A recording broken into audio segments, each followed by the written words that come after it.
سلام كميتن فتافتواتن كبراتن تخاتل تددبي تي في نسعى زدالنا لكم حاضرتن واناون زينات زينا لكم قريبنا لنا كتكتاتولنا عدمنايو بك اندي ارسن ترتاتهم كنفلم عزاز سراويت عفار او حرام ريز زلو قطوقات سراويت كوصوم يكبل اطنقيقوم حزب عفار تግራይና ተጠቃያት ሱቅ አይነብልን ክብል መግላጹ ተሐቢሮም ሚኒስትሪ ፋይናንስ ኢትዮጵያ አበተጋብራ አዋጅ ግብሪ እቶት ቁጽሪ 1395 እዝባር 2017 ንዝቀረበ ሕቶታት ምላሽ ሂቦም ፕሬዝዳንት ዩጋንዳ ዩዌሪ ሙሴቬኒ ነበር ቀዳሜቲ እመቤት ኢትዮጵያ አዜብ መስፍን አበ ቅድመ ህዝብ ዩጋንዳ بقلتي أمغوي صومام أبي إثيوبيا جهود تحيز نبرة كينياوي زيغا 3 مليون شيلينغ دحر مخفالو كم استفتح بريزيدانت كينيا ويليام روتو أفليتوم لعلوت دايركتورات بي بي سي حلافنتهم كلوكو زدفع قداي ترامب تفليتو نابزرزرو ساقيرنا لنا مسألة توزينات هات بينيام حدش سناي مكتتال عزاز سراويت عفارة وحرام رزلو عطقات سراويت كوصوم يكبل أطنقيقوم وانا مرح تقوم سراويت عفار حجي إبراهيم عثمان لومين ددبيت ميديا كم زحابروم منقس بلتقنا قبل الهزب تقراين ايرتران متقعتن مخفات زقبرو زول حاقنم هزب عفار سقيلو كم زيري او قليتوم مرحي حجي إبراهيم عثمان نزقلتن خلاي قزيم هزبتات ايرتران عفارن عبادا ابزكايد و تمدويم تي عبادا استخايدة تمدو هزبتات ايرتران عفارن كابا كلتو يشانخ بركز بالهزب استرخبالو كوينوم بوانا نت بوغن عفار كاورداتات دالولن برخلن الريبتن استساتفو لينيروم هزب عفار ابتتمدو نخستاتف ابز تملو زنبر اوان منقس بلتقنا نزن متعنقاف بزح رحقات كامز خدتها قليتيوم بفلاي كاب الدرو جميرون ابتتمدو اندحر تتنبيركم بدرون كنزن بالكم ينازبل تدقاقام فرحات كامز خدرن بركز زبالوح ابالات فولي حيلا عفار دمام هزبي ابتو صمدو كيساتف اندهادن ووعيلوم كم زحادرون تناي مفرح غوسغواس دما كم زقنين حاجي ابراهيم عثمانن بوغن ايرتران تصمدو زمرح زلو اول سعيدن ابريهم لو معلت انت عينيرو كاب تمالي نابلو معلتي زوقح اب خوابيتات ناي بادا جلو معلت باداين هذا لنا تي صنبلا باداي زكايد زلو هزبتات سالساي سراويت اوغوغومو زركوبو متخابي دلو زناي صمدو مدى وردا دالولن برحلن مالتي اشي صدقني او تساتي فلو تنزبي ازي فانتي سلمتي تمالنا بلوم زوقح مفرح يحديرو اندحر نابز صمدو مدى بكيتكم درون كان العلينا كم زغن قبركم ينادل تقاب ليو هاي الخبيب ويلي ونتي بوتا اوكي ابديك الله خبيب مو نزفنتي شو هزبي تستفل عليه بوتاتات يمتي تستفل عليه بوتاتات نتي وابدا سو عيلو واو هالشي ترديك او زعبي ملغت زحلف انت عينيرو مسلكا مسحو هزب تقراي دو كنبلا لنا مسحو هزب عفار دو كنبلا لنا ناي بحري حتى يكون نحطو ناي ابي احمد زبلي زياده نحنا كل تخترم يبلان تقراي سراوي تقراي كرم يبلون سلاز بعفار بمول وغن سلسي وغن تحابيرو ابني تتحايزو سلاماوي معدلي على عيلو دلو زي حزبو معدلي وهايله قليل من على يكونن بقوبوتات بقلمله فناتي سوزمته حزبي وازداسو عيلو دلو عزيو زغرم عزيو التاريخ كتصحف زغبو غدايو زلو الذي صحتكم اقاو هو يقوم كم تدلو حلفو تم تقالس لهم زمسانا حاج ابراهيم كراخ ركاي حجي تهزب عبد صندل يدلو ندق اوتيين حجي دراخ بكا دلو نع خمبر بعاتهم بوجل ባህሊ ናይ ጉጉሞ ከይተረፈ ኣብቲ داس تزبي صنبولي يحلف عنه مالتي واو حزي تحيسو نتوناي فولي حيلي ناي عفار مكلاكيا ناي إثيوبيا زغلو خلكلان دا تغورلو ندهالو تحيسو زمص حزبي عفاريو تصومدو زكايدو زلو يخاتب لنا زلو بسنة سرعت كابز دول قوا ورداتاتنا يدالو لنبرحلن عزيب زح عدتات يزنقرك كازلغو كابو الربتي زبالونا اللو لك الله حجي كابز بوتاتات زي كابون متمالت حيزو وسواسات يغنم عندي حركتكم نابقونا بتنايكم دو داسات داس درون كان العلينا بودخوتكم وخيتم اللوسو المفرحات خيت رفاينيرو اتهزب كان لك الله بليو هاي اللي تخبيبو بعد انتايز بعض غوطاتناكم بعد الدالول بعد برحله مالتي اوكي انتي سوم بغوطاتن بقلملن يزباتي واو ازمتيون على بزوعين له هزب انتاي قبروهم دخولهم رينا هزب دم تصميع له السلامه هزبيو سعدا ما ندي راح يزمت هزبيو حونا هزب تግራይ كرم عينه فقدن حونا هزب عفار منهاريا ناي ابي احمد كهون عينه فقدن قبل صنيع بعبيت عدون مشايخون غيرو اذا ملغتي يحلف علوتي صمدو مالتي يب ስለዚህ ኣብዚ ዓዲ ህዝባዊ ምንቅስቃስ የለን እዚ ኣብ ታሪክ ዝፅሓፍ እዩ በመጀመሪያ እኛ ባጉጉሞ ደረጃ በ6 ወራት ጫካ ተገል የጀመርንበት ጊዜ ነው ያለነው በዛት በተረፈ ደግሞ ፖለቲካሊ የምንሰራው በህዝብ ቀስቀሳ የምናርግበት ለሁለት ህዝቦች ደግሞ ወንድማማቾች የሆኑ ኤርትራ አፋሮችና ኢትዮጵያ አፋሮች ደግሞ የሚገናኙበት እና በማህል ያላቸው ቁርኝት ደግሞ የሚያጠናክሩበት እና አጠቃላይ ደግሞ የትግል መንፈስ የምናጠናክርበት እና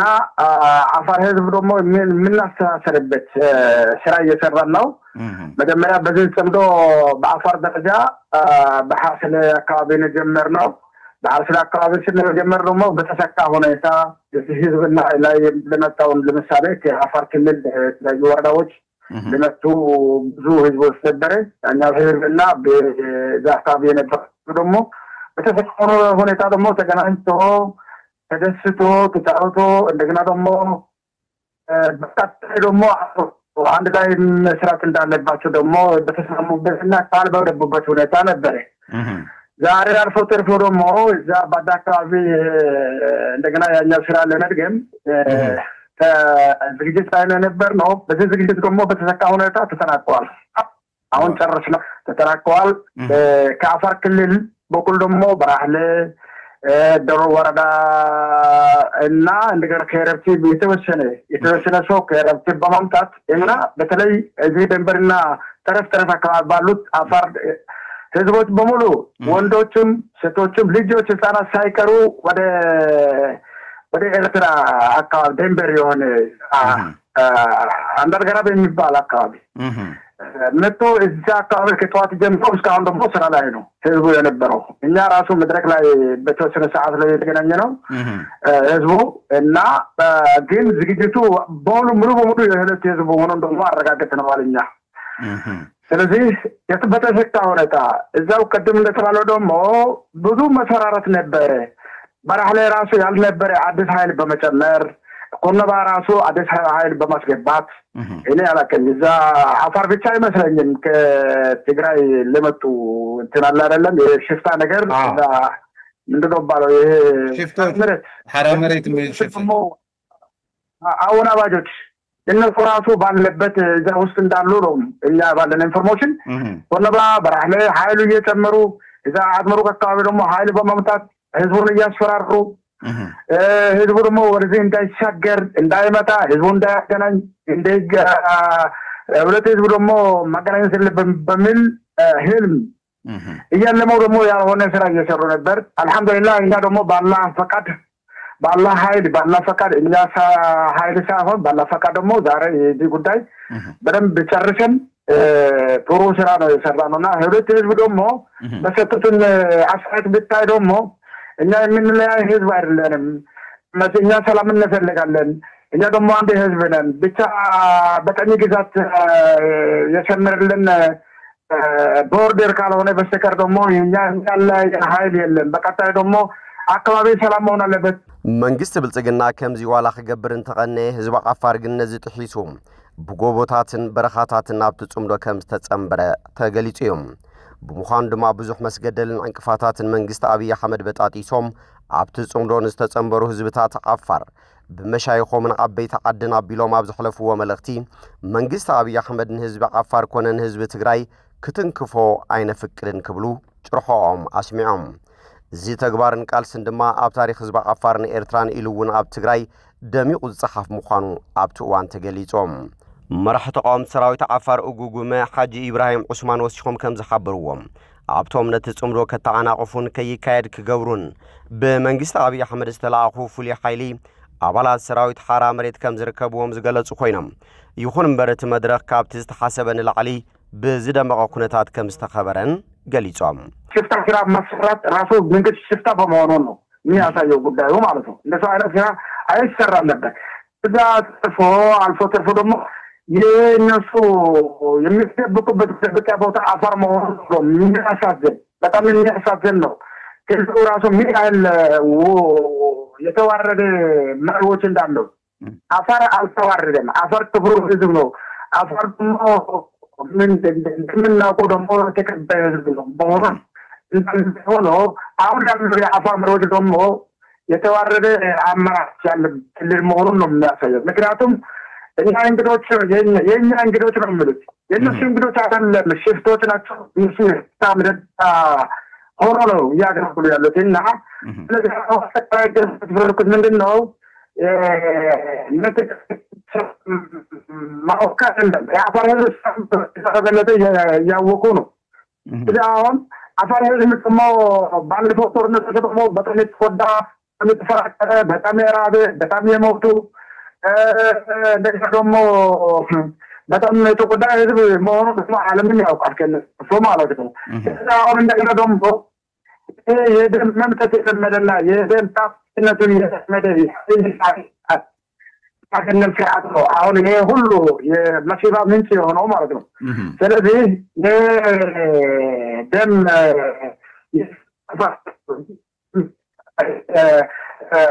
መንጠት የሚፈልጉ ስርዓት ደግሞ የስራ ቢያቆሙ ጥሩ ነበር። ባያቆሙ ግን እኛ ባለን አቅም በሞት የምንታገልበት ይሄ ሽፍቶች ደግሞ የአፈር ሽፍታ ካለ የወያኔ ሽፍታ ካለ ምንድን ነው ባለው የሐራም ሽፍታ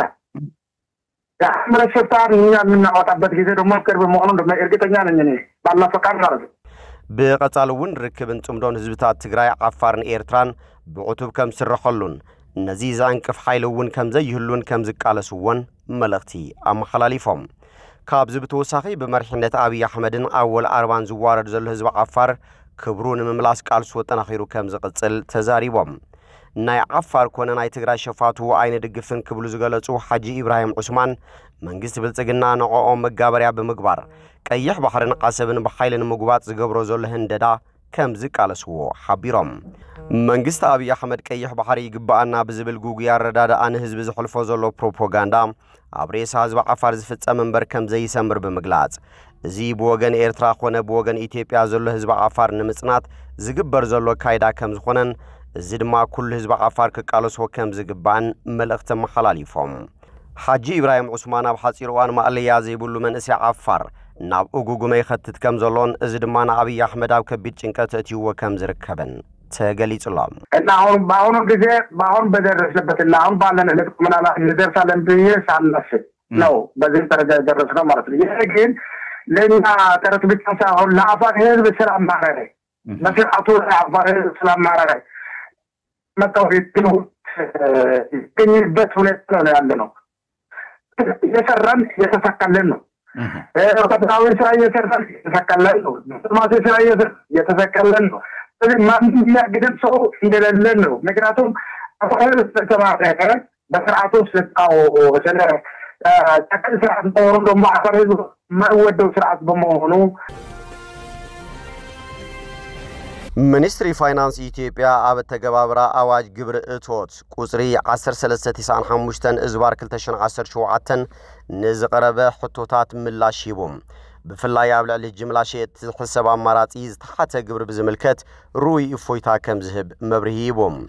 زو سنة ذكر محجين محبر سبنك دزا شجر زنبرنا مخسب وسنت ألب سلزو جد بنجارو تقبلنت كم زرخبة كابيتال غازيت عتبتيبهم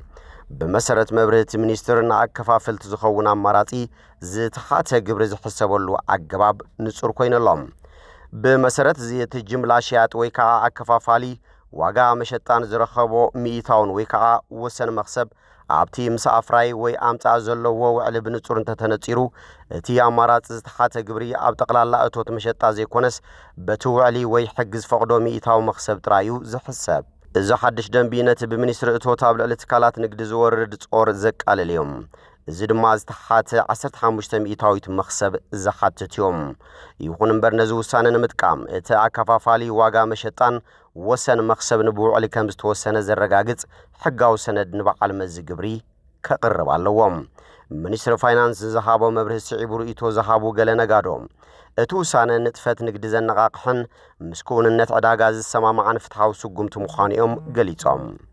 منستر توستحاته مخسب 15 ميتاويت كنركب زطلبو طلب عمسله زينبرنا اب نقد يروي مزحالا سعيبيوم حجي منستري فاينانس المنستر توتاب توعل استسمام علو مخسب قبلو كم زلوم مسحبرم عبينا افويتا سمعيت هيبونالو كبل غليصوم منستر فاينانس نزي مبره زهابه ابت اواج نصورنت زي مهلاون مقرام مخانو تغليصوم مخنياتو افصاصما دنب تاواج ገናና ቤት ምክር ሚኒስትራት ንኽጸድቅ ስለዚህ ቀረበም ፕሬዝዳንት ዩጋንዳ ዩዌሪ ሙሴቬኒ ነበር ቀዳሜት እመቤት ኢትዮጵያ አዜብ መስፍን አበ ቅድመ ህዝብ ዩጋንዳ በግልጽ አመጉይሶም ፕሬዝዳንት ሙሴቬኒ አብ ሐደናይ ምርጫ ጎስጓስ መደብ አብዘስመዑ ወመደረም አዜብ አብ ዩጋንዳን ዝገበረቱ አበርክቶኦም ከመስግኑ ተሰሚዓም አዜብ መስፍን አድማዓት ኮይና አድማዓቲ ጌራትና ነመስግና ዝበለ ፕሬዝዳንት ሙሴቬኒ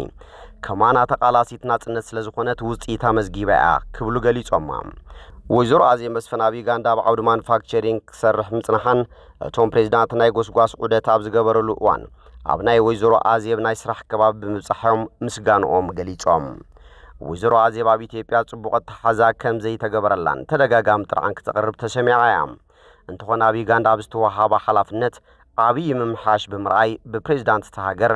ልዑል ናዕዳ ቀሪቡላለው አብ ኢትዮጵያ ጆሆት ተሐይዝ ነበረ ኬንያው ዜጋ 3 ሚሊዮን ሺሊንግ ድሕር መኽፋሉ ከም ዝተፈትሐም ፕሬዝዳንት ዊሊያም ሩቶ አፍሊጦም ፕሬዝዳንት ኬንያ ዊሊያም ሩቶ ዜጉ ሳሙኤል ንጃጊ ምስ መንግስቲ ኢትዮጵያ በመዋሃድን አምባሳደሩ አብ ኢትዮጵያ በዝገበሮ ጻዕርን ንጨወይቱ 3 ሚሊዮን ሺሊንግ ምስተኸፍለ ከም ዝተፈትሐ ፍሊጦም ሳሙኤል ቅድመ ሓደ ሰሙን ካብት ካሉ አብ ከተማ ደብረ ብርሃን ዝተጨወየ ኮይኑ ኤምባሲ ኬንያ ነቲ ጉዳይ ንመንግስቲ ኢትዮጵያ ድሕር መሕባሩ ድርድር ይካየድ ከም ዘሎ ዝገለጸ ዊሊያም ሩቶ እቶም ጨወይቲ 3 ሚሊዮን ሺሊንግ ኬንያ ከም ዝሓተቱን ሳሙኤል ሰርሓሉ ዝነበረ ኩባንያ ድማ ነቲ ክፍሊት ከም ዝኸፈለን ገሊጾም ሳሙኤል ድሕር መፍትሑ አብ አዲስ አበባ ዝርከብ ኤምባሲ ኬንያ ከም ጸንሐን ናብ ኬንያ ከም ዝኸደን ምስድሩ ክጽንበር ከም ዝኻለን ምስተሓበረም ሩቶ ዜጋታቱ ሰርሑለና የወጻት ካላት ከም ሳሙኤል አፍልጦን ተተዋሂቡወን መንግስት ይዘድል ደገፍ ከም ዝገብር ገሊጾም ላዕሎት ዳይሬክተራት ቢቢሲ ሐላፍነቶም ክለቁ ዝደፈአ ጉዳይ ትራምፕ ተፈሊጦም ዋና ዳይሬክተር ቢቢሲ ቲም ዳቪ ከምኡን ሐላፊት ዜና ዲቦራ ተርነስ ካብ ስልጣኖም ከም ዝተዓለዩ ተፈሊጡሎም እዞም ክልተ ላዕሎት ሐለፍቲ ካብ ዝጸንሖም መዝነት ዝለቁ ዘለው ኣብ ቢቢሲ መደብ ፓናሮማ ዶክመንታሪ ኣብ ቅድሚ ካላይ እብረ ምርጫ አሜሪካ ትራምፕ ካላይ ዕድል ኣብ ዝብል ዝተፈነወ መደብ ብዙሕ ክርክር ድሕር ምልቃልዮም ቢቢሲ ኣብቲ ዘቕረቦ ሰነዳዊ ፊልሚ ፓናሮማ ዶናልድ ትራምፕ ሰባት ኣብ ካፒቶል ሂል አሜሪካ ከጥቁዑና ተላበወ ብዝመስል አርትዖት ተገይሩ ብምቕራቡ ተቃውሞ ስዒብሉ ነይሮም ክልቲኦም ላዕሎት ሐለፍቲ ቢቢሲ ኣብ ዝለኣኽዎ ኢሜይላት ጌጋታት ከም ዝተፈጸመ ገሊጾም እዮም ኣብ መስከረም 2020 ዋና ዳይሬክተር ቢቢሲ ኮይኑ ዝተመዘዘ ቲም ዳቪ ንኹሉ ዕማማት ናይት ኮርፖሬሽን ኣብ መድያት ኤዲቶሪያል ስርሒታትን ፈጠራውነትን ዝመርሕ እዩ ቲም ዳቪን ቅድሚ ዋና ዳይሬክተር ምዃኑ ንሸውዓተ ዓመታት ዋና ካየድ ስራሕ ቢቢሲ ስቱዲዮ ኮይኑ ዝዓየየ እዩ ዳቪ ቅድሚና ቢቢሲ ምጽንባሩ ኣብ ከም በቃል ፕሮክተር ኤንድ ጋምብልን ፔፕሲ ኮን ዝኣመሰላት ካላት ይሰርሕ ነይሩ ዲቦራ ተርነስ ካብ 2022 ጀሚራ ዋና ካየድ ስራሕ ቢቢሲ ኒውስ ኮይና መደባት ዜናታት ቢቢሲን ዋናው ጉዳያትን ድማ ትከታተል ኣብቲ ንሳቱ መርሖ ዝነበረት ክፍሊ ድማ ኣስታት 6000 ሰራሕተኛታት ነይሮምዋ እቶም መደባት ብልዕሊ 40 ቋንቋታት ዝፍነው ኮይኖም ኣብ መላእ ዓለም ኣስታት ፍርቂ ቢልዮን ሰባት ይከታተልዎም ኣብ 2013 ፕሬዝዳንት ኤንቢሲ ኒውስ ቅድሚ ምዃና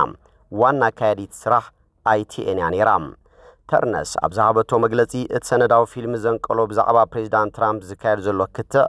ኣብቲ ኣነ ዝፈትዎ ትካል ቢቢሲ ጉድኣት ኣብ ዝወርደሉ ደረጃ በፂሑሎ ኢላ ከም ዋና ካያዲ ስራሕ ቢቢሲ ኒውስ ዋናው ጉዳያትን መጠን እቲ ናይ መወዳእታ ሓላፍነት ዝወስዶ ኣነ እየ ትማል ምሸት ድማ ስልጣነይ ክለቅቕ ንዋና ዳይሬክተር ከፍልጦ ወሲነ ኢላ ብምቕጻል ጌጋታት እኳ እንተተፈጸሙ ኣብ ቀረባ ኣዋናት ቢቢሲ ኒውስ ብደረጃ ትካል ወገናውነት ከም ዘለዎ ዝቐርብ ክስታት ግን ፍጹም ጌጋ ምዃኑ ከነጽር እደሊላ ዳቪ ኣብ መግለጺኡ ዶክመንታሪ ፓናሮማ ኣይጠቐሰን እቲ እንኮ ምኽንያት እኳ እንተዘይኮነም ኣብዚ እዋን እዚ ኣብ ልዕሊ ቢቢሲ ኒውስ ዝካየድ ዘሎ ክትዕ ግን ንውሳነይ ኣስተዋጽኦ ከም ዝገበረ ሩድ ኢሉ ብሓፈሻ ቢቢሲ ጽቡቕ ይሰርሕ ኣሎ ይኹን እምበር ጌጋታት ፈጺሙ ከም ዋና ዳይሬክተር ድማ ናይ መወዳእታ ሓላፍነት ክወስድ ኣለኒ ክብል ገሊጾም እምባርከስ ፍትዋትን ክቡራትን ተኸታተልቲ ደደቢት ቲቪ ነሳዕ ዘዳልናልኩም ዜናታት ነዚኦም ይመስሉ ስለትምክታልኩም ኣመስጊና ብኻልኦት ክሳብ ንራኸብ ሰሰናይ ንኣኹም